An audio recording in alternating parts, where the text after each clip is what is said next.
నాంపల్లిలోని Suravaram Pratapareddy Telugu university NTR ఆడిటోరియంలో ఘనంగా నిర్వహించారు. ఈ కార్యక్రమానికి ముఖ్య అతిథిగా doctor Enugu Narasimhareddy IAS, department of the Telangana language మరియు కల్చర్ డిపార్ట్మెంట్, ప్రముఖ మోటివేషనల్ స్పీకర్, రచయిత, వ్యక్తిత్వ వికాస నిపుణులు శ్రీ ఆకెళ్ల రాఘవేంద్ర పాల్గొని పుస్తకాన్ని ఆవిష్కరించారు. విశిష్ట అతిథులుగా Hyderabad central university professor doctor V Triveni, సినీ కథ రచయిత డాక్టర్ Peddinti Ashok Kumar, Chikkadpally new era junior కళాశాల డైరెక్టర్ డాక్టర్ శ్రీభాష్యం శ్రవణ్ కుమార్, బెంగళూరుకు చెందిన parenting coach Srimathi K Vijayalakshmi హాజరయ్యారు. ఈ సందర్భంగా పుస్తకం యొక్క ముఖ్య అంశాలను వారు మాట్లాడుతూ, డాక్టర్ గుండ్లూరు సురేంద్రబాబు రాసిన పరీక్షల్లో విజయానికి 18 సూత్రాలు పుస్తకం విద్యార్థుల్లో పరీక్ష భయాన్ని పోగొట్టి ఆత్మవిశ్వాసాన్ని పెంపొందించడానికి రూపొందించబడింది. ఈ పుస్తకం చదివే పద్ధతులు, ప్రణాళికబద్ధమైన తయారీ మరియు మానసిక ఉల్లాసం కోసం 18 బంగారు సూత్రాలను అందిస్తుంది. ఈ పుస్తక ఆవిష్కరణ ద్వారా విద్యార్థులు ఒత్తిడి లేకుండా ఉత్తమ ఫలితాలు సాధించే మార్గాలను వివరించారు. పరీక్షల భయాన్ని దూరం చేయడం, విద్యార్థుల్లోని ఆందోళన తొలగించడానికి అవసరమైన మానసిక సూత్రాలను ఈ పుస్తకం వివరిస్తుంది. పిల్లలతో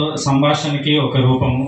చాలా మంది దిగులుగా ఉన్న తల్లిదండ్రులకి ఒక పరిష్కారం ఇచ్చే ప్రయత్నం చేశాను.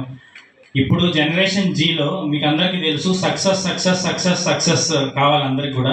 అది ఏ మార్గం ద్వారా ఉన్నా కానీ మేము ఈ భయాన్ని పోగొట్టడానికి, అసలు సక్సెస్ అంటే మార్కులు మాత్రమే కాదు, సక్సెస్ అంటే ర్యాంకులు మాత్రమే కాదు. నేను ఒక ఉద్దేశంతో ఈ పుస్తకాన్ని రాశాను. ఈ పుస్తకం చదివిన తర్వాత ప్రతి విద్యార్థి స్పష్టంగా ఆలోచించగలగాలి. నిద్ర లేచిన తర్వాత తల్లిదండ్రులు పిల్లల్ని మార్కుల కోసం కాకుండా వాళ్ళని ఒక కొత్త దృష్టితో చూడగలగాలి. ప్రతి టీచర్ అప్రిషియేట్ చేయగలగాలి. ఆ ఉద్దేశంతో, అంటే బేసికల్గా డాక్టర్ హెల్త్ గురించి పట్టించుకోవాలి, కానీ ఆరోగ్యం అని అన్నము ఫిజికల్గా, సోషల్గా, మెంటల్గా, స్పిరిచువల్గా వెల్ బీయింగ్ని బాగా కాకుండా ఒక ప్రతిస్పందనగా నా వంతుగా ప్రయత్నం చేయడంలో భాగమే ఈ పుస్తకాన్ని రాయడము. సో ఫస్ట్ బుక్ సక్సెస్ అయినందుకు చాలా హ్యాపీగా ఉంది. మీ అందరి సపోర్ట్కి చాలా ధన్యవాదాలు. అనే ఒక పుస్తకంలో ఒక మాట రాసుకున్నా, ఏంటంటే మూల చుక్క పొడవ శుభమైతది. మూల చుక్క పొడిస్తే శుభం కాదు కదా మన లెక్కల ప్రకారం. మూల చుక్క పొడవ శుభమైతది, అమావాస నిశిగూడ శుభమైతది, బలమైన కాంక్షలే నడిపించితే దుర్ముహూర్తము కూడా శుభమైతది అని నేను చెప్పాను. ఎందుకంటే నేను ఇందులో రాసినటువంటి కొందరు గొప్ప వ్యక్తుల గురించి విశ్లేషణ చేశారు. అంటే అర్జునుడి గురించి చేశారు, ఇంకా పౌరాణిక పాత్రల గురించి చేశారు, కొన్ని లౌకిక పాత్రల గురించి కూడా చేశారు. లౌకిక పాత్రల్లో ఎత్తుంపులు ఎక్కువగా ఉన్న పాత్రలు నాకు కొన్ని 1-2 గుర్తొస్తున్నాయి. ఉదాహరణకు మీకు చెప్తాను. ఇప్పుడు ఏంటంటే మనం అందరూ గొప్ప వాడు కావాలంటే ఇంజనీరింగో డాక్టరో చదవాల్సిందే అని అనుకుంటున్న సందర్భంలో ఒక అమర్త్య సేన్ గురించిన కథ నాకు బాగా ఇష్టంగా గుర్తొస్తూ ఉంటుంది అప్పుడప్పుడు. ఆయన ఎక్కడ చదువుకున్నాడు అంటే బెంగాల్లో స్టార్ట్ చేశాడు. బెంగాల్లో స్టార్ట్ చేసి బెంగాలీ లాంగ్వేజ్లో స్టార్ట్ చేసి తర్వాత ఆయన ఒక నోబెల్ బహుమతికి, ఎకనామిక్స్లో నోబెల్ బహుమతి తీసుకున్నటువంటి వ్యక్తి కింద మారాడు. వాళ్ళ అమ్మ శాంతినికేతన్లో రవీంద్రనాథ్ ఠాగూర్ నడుస్తున్న యూనివర్సిటీలో స్వీపర్గా పనిచేసింది. ఈ పిల్లవాడికి పేరు పెట్టింది కూడా రవీంద్రనాథ్ ఠాగూర్. అమర్త్య అనే పేరు బాగుంటుంది మీ వాడికి, బాగా చదివి నువ్వైతే పనిచేసుకుంటున్నావు అని చెప్పింది. ఆయన చివరికి అంత ఉన్నత శిఖరం చేరడానికి ఆయనకు ఉన్నటువంటి కమిట్మెంట్, శ్రద్ధ, సిన్సియారిటీ మాత్రమే కారణమని నాకు అనిపిస్తూ ఉంటుంది. అట్లాగే అన్నీ ఉన్న వాళ్ళు కూడా ఈ సూత్రాల ప్రకారం ఏవి పట్టని వాళ్ళ కేసుల గురించి నాకు కొంచెం గుర్తొచ్చింది. ఒక ఆయన మీకు అందరికీ తెలుసు, ఆయన ఏంటంటే చార్లీ చాప్లిన్ అని ఒక పెద్ద యాక్టర్ ఉన్నాడు. ఎగ్జామ్స్ ఫేవర్ ఉండే రోజులు అని పేరెంట్స్ అందరికీ కూడా చాలా టెన్షన్ ఉండే రోజులు, పిల్లలకేమో అటెన్షన్ ఎక్కువయ్యే రోజులు. ఈ ప్రాసెస్లో ఏమవుతుందంటే స్టూడెంట్స్ కొద్దిగా టెన్షన్, దానివల్ల వచ్చే యాంగ్జైటీ, దానివల్ల వచ్చే డిప్రెషన్, ఇట్లాంటివన్నీ వస్తూ ఉంటాయి.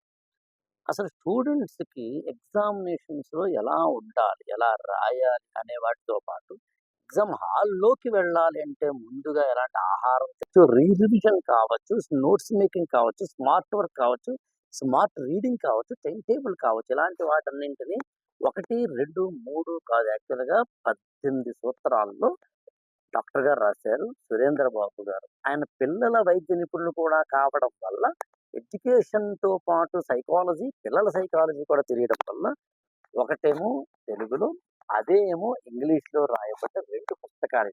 పేరెంట్స్ చదవాలి, పిల్లలకి చెప్పాలి, టీచర్లు చదవాలి, పిల్లలకి అర్థమయ్యేలాగా వాళ్ళని ఎగ్జామినేషన్ సెంటర్‌లోకి పంపించాలి. వాళ్ళ అభిమన్యుడిలా కాకుండా, అంటే మధ్యలో చదివి ఓడిపోవడంలా కాకుండా, వాళ్ళని అర్జునుడిని చేసి, వీలైతే వాళ్ళని విజేతలుగా నిలబెట్టి, పోటీ ప్రపంచంలో నిలబడుతూనే, ఇంకో పక్క మైండ్ మీద స్ట్రెస్ లేని, ఆత్మహత్యలు లాంటి వాటి వైపు వెళ్ళకుండా, విజయ తీరాల వైపు వెళ్ళేలా చేసిన, నాకు తెలిసి ద బెస్ట్ బుక్ ఈ 2 పుస్తకాలు. ఒకటి తెలుగు, ఇంకొకటి ఇంగ్లీషు. పుస్తకం టైటిలే 'పరీక్షల్లో విజయానికి 18 సూత్రాలు'.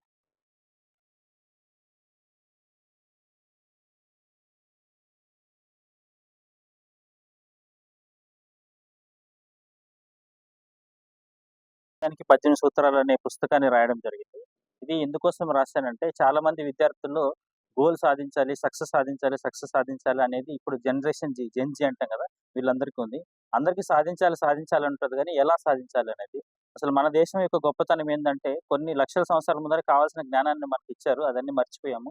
ఒక పిల్లల డాక్టర్‌గా ఉండడం వల్ల, ఒక సైకాలజిస్ట్‌గా ఉండడం వల్ల నేను పిల్లల మనస్తత్వాన్ని అర్థం చేసుకొని ఏన్షియంట్ విజ్డమ్‌ని, మోడర్న్ సైంటిఫిక్ ఎవిడెన్స్‌ని కలిపి పిల్లలు ఎగ్జామ్స్‌లోనే కాదు, జీవితంలో విజేతలుగా ఎదగడం కోసం అని చెప్పి ఒక పుస్తకాన్ని రాయడం జరిగింది. మనందరికీ తెలుసు మానవ మేధస్సుకి, మనం చేస్తున్న పనికి చాలా మిస్ మ్యాచ్ ఉంది. అంటే మనం 100% ఐక్యూని ఉపయోగించుకుంటే చాలా గొప్పవాళ్ళం అయిపోతాం. 5% ఉపయోగించుకుంటేనే ఐన్‌స్టీన్ లాంటి వాళ్ళయ్యారు. మనకు తెలిసిన గొప్ప వాళ్ళందరూ కూడా లెస్ థాన్ 1% ఉపయోగించుకుంటాం. సో, ఈ చిన్న చిన్న ఎగ్జామ్స్‌కందరూ కూడా పిల్లలు భయపడకుండా ఆత్మవిశ్వాసంతో ముందుకెళ్లాలనే ఉద్దేశంతో ఈ పుస్తకాన్ని రాయడం జరిగింది.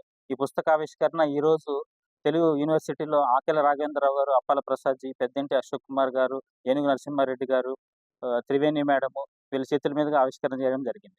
Thank you.